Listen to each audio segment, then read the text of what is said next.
भरत जी ने कहा कि प्रभु ये चरण पादुकाएं आपने दी हैं, ये आपकी कृपा है भगवान ने। लेकिन प्रश्न ये आई कहां से चरण पादुकाएं?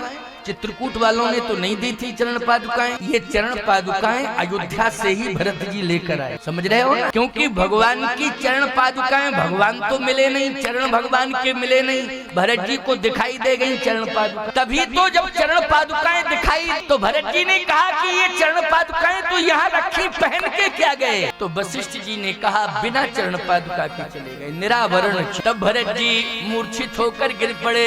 राम लखन सिय बिन पग पनहि कर मुनिवेश फिर बन, यही दुखदायी दहै नित छात। ऊख नवासर नींदन रात, ऊख नवासर नींदन राती, यही दुखदायी दहै नित छात। भरत जी महाराज मूर्छित होकर गिर पड़े और उन्होंने चरण पादुकाओं को उठा, कहा कि मैं जाऊंगा और ये चरण पादुकाएं प्रभु के चरणों में समर्पित करूंगा। तो अयोध्या से चरण पादुकाएं लेकर गए थे। अच्छा एक बात बताओ, चरण पादुकाएं अयोध्या से लेकर के गए, इसका प्रमाण कहाँ है?